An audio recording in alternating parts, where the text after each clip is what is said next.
So போன வீடியோவில் ஒரு இங்கிலீஷ் சென்டென்ஸில் கண்டினியூஸ் டென்ஸ் வந்தால் ஜெர்மனில் எப்படி அதை ரிமூவ் பண்ணிட்டு டிரான்ஸ்லேட் பண்ணுறதுன்னு பார்த்தோம். அதே மாதிரி இன்னொரு ஒரு விஷயம் வந்தால் நீங்கள் ஜெர்மனில் ரிமூவ் பண்ணணும். அதுதான் டூ ஆர் டஸ். அது எப்போ நம்ம ரிமூவ் பண்ணணும், எப்படி ரிமூவ் பண்ணணும்னு இந்த வீடியோவில் பார்க்கலாம். ஸோ இங்கே ரூல் என்ன சொல்லுதுன்னா, ஜெர்மன் சென்டென்ஸில் டூ அல்லது டஸ் வராதுன்னு சொல்லுது. பட் நம்ம அதை அப்ளை பண்ணும்போது நம்ம என்ன ஞாபகம் வச்சுக்கணும்னா, எப்பயுமே வழக்கம் போல verb always takes second position. என்ன இருந்தாலும் verb ரெண்டாவது பொசிஷன்ல இருக்கணும். அதை தாண்டி எக்ஸ்ட்ராவா do or does வந்ததுன்னா அதை ரிமூவ் பண்ணணும். For example, I do not drink. இந்த இடத்துல மெயின் verb வந்து குடிக்கிறது. நான் குடிக்க மாட்டேன். தமிழ்ல பாத்தீங்கன்னா மூணே வார்த்தை தான் இருக்கும். நான் குடிக்க மாட்டேன். எக்ஸ்ட்ராவா இங்க வந்திருக்க டூ வந்து ஜெர்மன்லயும் வராது, தமிழ்லயும் வராது. ஸோ ஜெர்மன்ல எழுதும் போது ஐ டு நாட் ட்ரிங்க்னு வராது, வெறும் டூவை ரிமூவ் பண்ணிட்டு ஐ ட்ரிங்க் நாட், நான் குடிக்க மாட்டேன், மூணே வார்த்தை. அதே மாதிரி ஈ டஸ் நாட் ஸ்மோக். இதுலயுமே வந்து மெயினான வேர்ப் வந்து ஸ்மோக். அவன் புகைக்க மாட்டான், அவன் புகைக்க மாட்டான். தமிழ்ல மூணே வார்த்தை தான் இருக்கு. ஜெர்மன்லயும் மூணே வார்த்தை தான். டஸ் ரிமூவ் பண்ணணும். ஈ ஸ்மோக்ஸ் நாட். மூணாவது, ஷீ டஸ் நாட் ஸ்லீப். அவள் தூங்க மாட்டாள். மூணே வார்த்தை. அவள் தூங்க மாட்டாள். எக்ஸ்ட்ராவா டூ டஸ் வந்ததுன்னா ஜெர்மன்ல ரிமூவ் பண்ணிடணும். இங்க ஏன் நாட் வந்து பின்னாடி போயிடுது அப்படின்னா, நம்ம என்ன படிச்சோம், வேர்ப் எப்பயுமே செகண்ட் பொசிஷன்ல இருக்கணும். இங்க ஐ டு நாட் ட்ரிங்க்ல டூ ரிமூவ் பண்ணிட்டா ஐ நாட் ட்ரிங்க்னு போடக்கூடாது. அப்படி போட்டா வேர்ப் தேர்ட் பொசிஷன்ல போயிடும். நம்ம எப்பயுமே ஞாபகம் வச்சுக்கணும், verb always in second position. அதனால ஐ ட்ரிங்க் நாட் அப்படின்னு சொல்றோம். சில எக்ஸாம்பிள்ஸ் பார்க்கலாம், ஈஸியா இருக்கும். ஸோ ஃபர்ஸ்ட் எக்ஸாம்பிள் என்ன சொல்லுதுன்னா, ஈ டஸ் நாட் குக். அவன் சமைக்க மாட்டான். நம்ம தமிழ்ல சொல்லும் போதே ஈஸியா இருக்கு. அவன் சமைக்க மாட்டான். இதுல டஸ்ஸே தேவையில்லை, ஏன்னா டஸ்ஸை நம்ம ரிமூவ் பண்றோம். டஸ்ஸை ரிமூவ் பண்ண உடனே நமக்கு என்ன இருக்கு, ஈ நாட் குக். பட் நமக்கு தெரியும் வேர்ப் செகண்ட் பொசிஷன்ல இருக்கணும் அப்படின்னு. அதனால குக்கை நம்ம முன்னாடி போட்டுக்கலாம். ஈ குக்ஸ் நாட். குக்குனா கோக்கன். ஸோ ஆன்சர் வந்து எர் கோக்கன் நிஷ்ட். பட் ஆனா நம்ம வேர்ப் செகண்ட் பொசிஷன்ல போட்டாலே என்ன பண்ணணும்னு படிச்சோம், ஈஎன் ரிமூவ் பண்ணிட்டு அந்த வேர்போட சப்ஜெக்ட் என்னவோ அதோட எண்டிங் போடணும். இங்க சப்ஜெக்ட் வந்து எர். ஸோ அதனால அதோட எண்டிங் டி ஆட் பண்ணா ஈ டஸ் நாட் குக்ன்றது ஜெர்மன்ல எர் காக்ட் நிஷ்ட். அடுத்த எக்ஸாம்பிள் பாருங்க, you to not drink coffee. நீ காஃபி குடிக்க மாட்ட. இந்த இடத்துல மெயின் ஆக்டிவிட்டி குடிக்கிறது. இங்க டூ தேவையில்லை. ஃபர்ஸ்ட் எடுத்த உடனே அதை ரிமூவ் பண்ணிடலாம். இப்போ நமக்கு என்ன இருக்கு, you not drink coffee.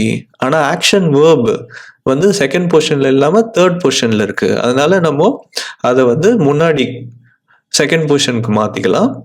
So answer வந்து டூ ட்ரிங்கன் கைனன் கஃபே.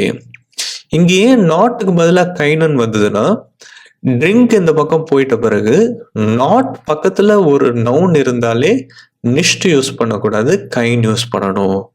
நான் ரிப்பீட் பண்றேன், நாட்டுக்கு பக்கத்துல ஒரு நவுன் இருந்தா நிஷ்ட் யூஸ் பண்ணக்கூடாது, கைன் யூஸ் பண்ணணும். இங்க நாட்டுக்கு பக்கத்துல நவுன் ஒரு காஃபி இருக்கு, அதனால நிஷ்ட் கஃபே சொல்லக்கூடாது, கைன் கஃபே. டு ட்ரிங்கன் கைனன் கஃபே. ட்ரிங்கன்றதுல ஈஎன் ரிமூவ் பண்ணிட்டு டூ சப்ஜெக்டுக்கு உண்டான எண்டிங் எஸ்டி ஆட் பண்ணா டூ ட்ரிங்க்ஸ்ட் கைனன் கஃபே. இந்த கைன் பக்கத்துல இருக்க இஎன் எண்டிங் எப்படி வந்ததுன்னு எனக்கு தெரியல அப்படின்னா, கேஸ் எண்டிங்ஸ் நாமினாட்டிவ், அக்குசாட்டிவ், டாட்டிவ் இதை பொறுத்து எப்படி நம்ம கேஸ் எண்டிங் அப்ளை பண்றதுன்னு தனியா ஒரு பிளேலிஸ்ட் ரெடி பண்ணியிருக்கோம். அதோட லிங்க் நான் கொடுக்குறேன், நீங்க அதை செக் பண்ணி பாருங்க. அடுத்த sentence, they to not speak English. அவர்கள் இங்கிலீஷ் பேச மாட்டார்கள். ஸோ இதுலயுமே 4 வார்த்தை தான் வருது தமிழ்ல டிரான்ஸ்லேட் பண்ணா. எக்ஸ்ட்ராவா வர டூவை தூக்குறோம். அவர்கள் மாட்டார்கள் பேச இங்கிலீஷ். ஆனா பேசுறதுன்றது தான் இங்க வேர்பு. அதனால நம்ம என்ன பண்றோம், ஸ்பீக்கை வந்து முன்னாடி போட்டுக்கிறோம். ஸ்பீக் அப்படின்னா ஜெர்மன்ல ஸ்ப்ரஷன்னு அர்த்தம். தேனா என்னன்னு உங்களுக்கு தெரியும். ஜி ஸ்ப்ரஷன் கைன் இங்கிலீஷ். ஏன் நிஷ்ட் இங்கிலீஷ்னு வரல? நாட் பக்கத்துல இங்கிலீஷ்னு ஒரு நவுன் இருக்கு, அது ஒரு நவுன். இங்கிலீஷ்ன்றது ஒரு லாங்குவேஜ், ஸோ அது ஒரு நவுன். அதனால நிஷ்ட் இங்கிலீஷ் வர்றது கைன் இங்கிலீஷ். தி ஸ்ப்ரெஷன் கைன் இங்கிலீஷ். அடுத்த சென்டென்ஸ்ல she does not live in Germany. அவள் ஜெர்மனியில் வாழவில்லை. ஸோ இதுலயுமே டஸ் தேவையில்லாம எக்ஸ்ட்ராவா வந்திருக்கு. இங்க வாழறது தான் வேலையே. வாழறது ஜெர்மன்ல wohnen அர்த்தம். ஸோ அது wohnen அர்த்து முன்னாடி போட்டுக்கலாம்.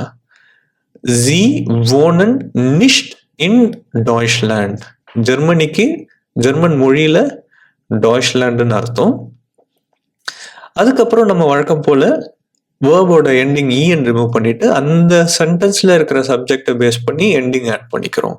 இங்க ஷீ அவள்ன்றது சப்ஜெக்ட், அதுக்கு உண்டான எண்டிங் டி அதை ஆட் பண்ணா sie wohnt nicht in Deutschland.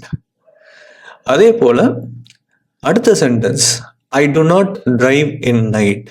நான் இரவில் வண்டி ஓட்ட மாட்டேன். ஸோ இதுல தேவையில்லாம டூ இருக்கு, அதை ரிமூவ் பண்றோம். அப்ப ஐ நாட் டிரைவ் இன் நைட்னு இருக்கு. இங்க நம்ம செய்யற வேலை ஓட்டுற வேலை.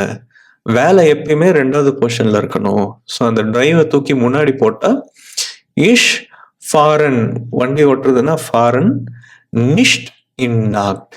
ஏன் கைன் இன் நாக்ட்னு வரல?